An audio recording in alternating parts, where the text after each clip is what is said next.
What's up?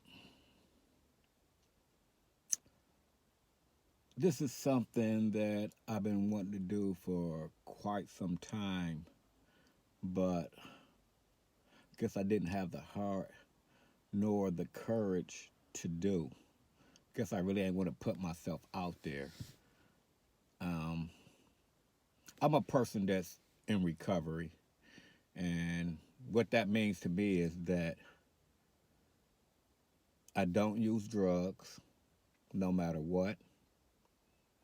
I don't commit crimes that will land me in jail, and I try to keep steady employment so I can keep a roof over me and my family's head.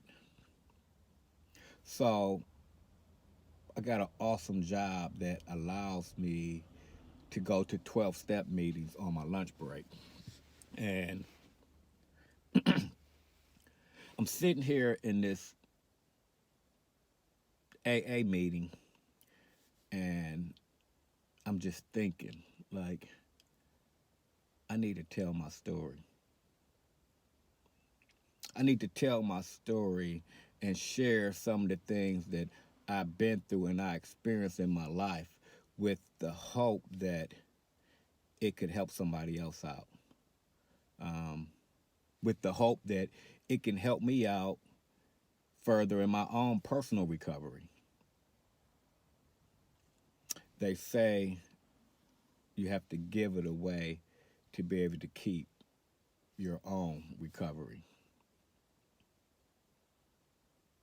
First video, um, never did anything like this before. My wife, she does several videos, and she posts them on YouTube. Um, so I thought this would be a good way that I can help out my society and give back to my society that for so many years that I took away from. Um, I don't know. I guess I really don't even know where to start. You know, um, got a loving family, few stepchildren. I'm adopting my godson. Just moved into a new home. Just purchased my first home. Um, Life has really, really been good to me. Um, I'm gonna talk a lot about God in these up and coming videos and what He has done in my life. I'm gonna talk a lot about family. Um, I'm gonna talk about some stuff that I did that I'm not so proud of, but I had to go through to get to where I'm at today. Um,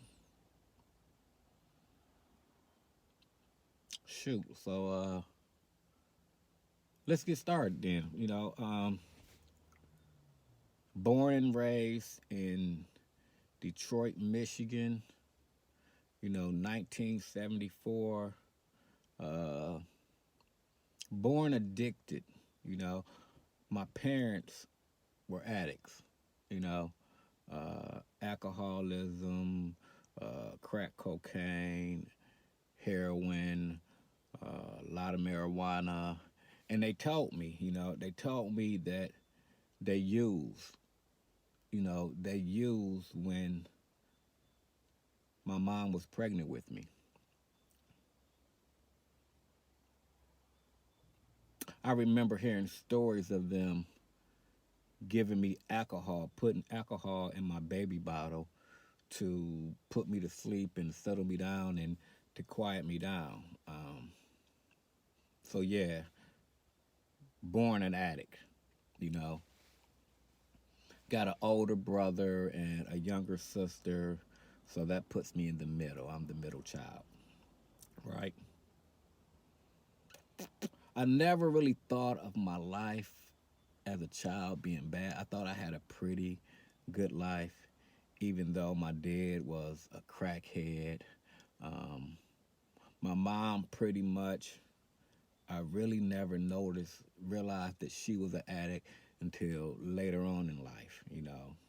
My mom was really, really sick growing up. Kidney patient, always on dialysis, always getting kidney transplants. Um, Strong woman though, because I remember they saying that they only gave her, once she was diagnosed with kidney failure, they gave her 30 days to live, and she wound up living 30 years with, several kidney transplants and going to dialysis, then home dialysis, and lived a pretty productive life. Um, was there for me. So I had both parents in my household, not really knowing that it was a dysfunctional home. You know, uh, like I said, my dad was a crackhead. I can remember on several occasions me and my mom riding to the east side of Detroit to pick my dad up out of some crack house. Um, and like I said, this is new for me, so I'm probably gonna be like jumping all around in my story. Um, I don't know how long it's gonna take me to get through my whole story. Um, I also want to say, like, if you have any questions, you want to leave any comments, that I guess you can like do that at the bottom of the page. I always hear people talking about, oh, like and subscribe to my page, and leave the comments at the bottom. And if you got any comments or questions, about recovery, and I can give you some of my experience, strength, and hope.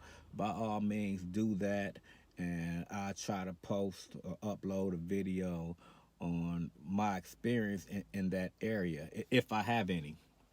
Um, so yeah, always parties at my home. I remember family always coming over, always having cookouts. Uh, Went to school, had clothes, had food. My dad worked for the Chrysler Corporation. Far as I can remember, I remember my mom was like a manager at Burger King.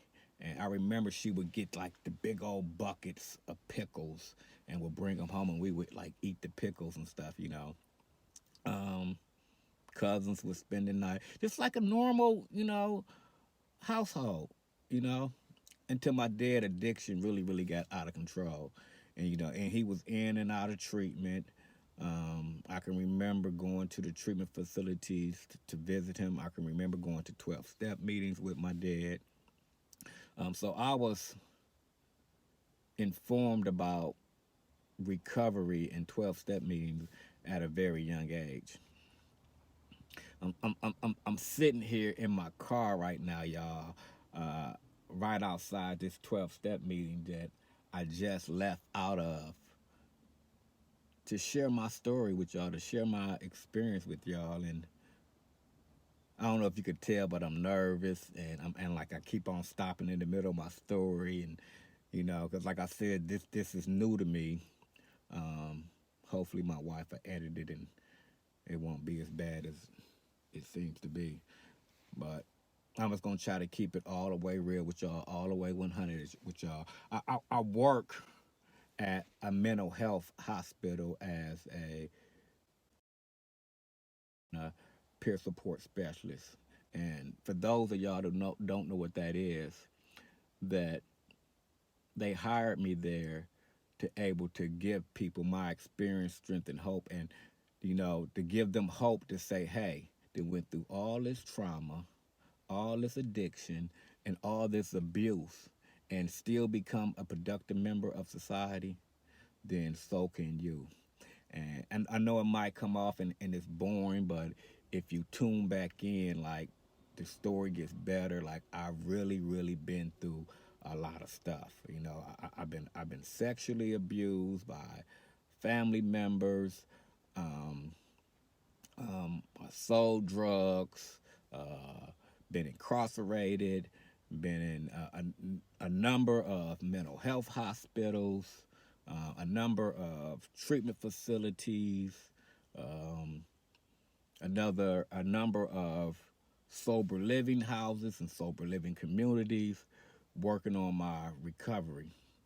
And this is my story. Like, I feel like God, the God of my understanding, my higher power, was shaping me and molding me and creating me to this man that's sitting right here talking to you right now. Like everything that I've been through in life was for a reason. And going through these hardships and these hard times, I didn't understand it at the time when I was going through it. But once I got through it, I realized like this was all part of God's plan. You know, I help out so many people that's struggling with mental health issues, that's struggling with addiction, that's struggling with homelessness, that's struggling with abuse, you know. And I'm able to help them out because I've been there and done that. I went through it and I survived. Like I'm a survivor, y'all.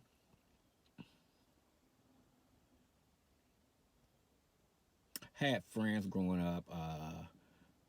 My next door neighbors, uh, I remember it was three boys, and one was around my brother's age, and they had a middle child, and he was around my age, and they had a younger son that was around my age, and we were friends with them. Um,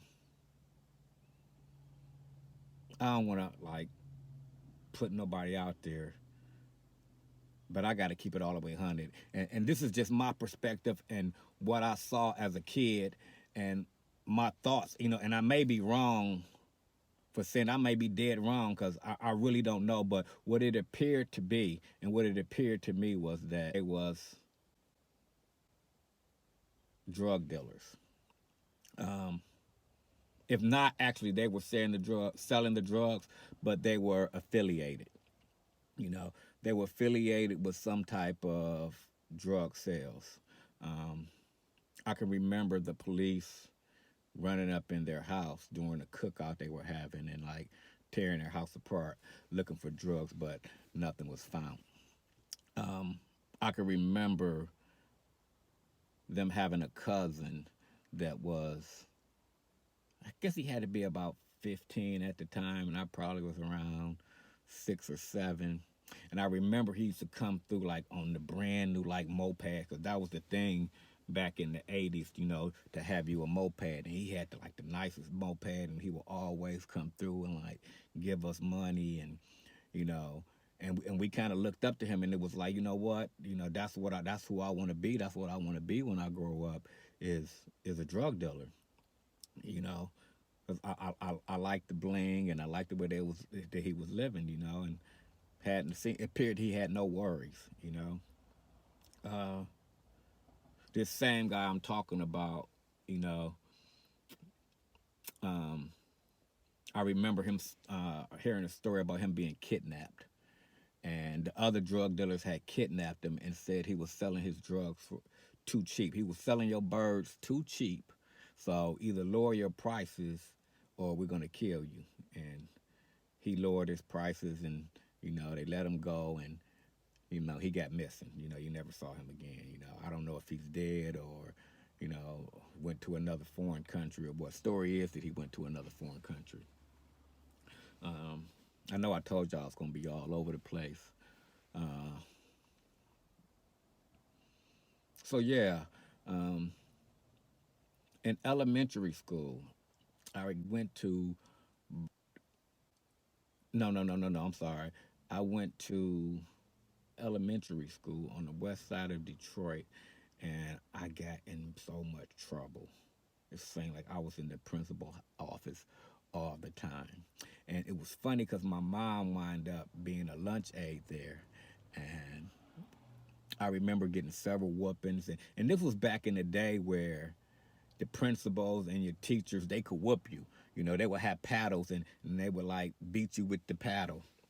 And I remember one particular time we were on the playground, and we were playing like How I Go Get It, and it was like touch a female on the butt, and then you run, and she chase you, and she hit you back, and and it was all fun and games, and we would do that all the time, me and my friend, another one of my childhood friends. So this one particular day that the girls decided to tell on us and say, what, like he touched me on my butt. And I remember them walking us to the principal office, and we running into my mom as we going to the principal office, and my mom, the teachers told my mom like, hey, yeah, he was like touching girls on the butt. We taking her to the principal office, and my mom was like, well, make sure the principal give him a good paddle.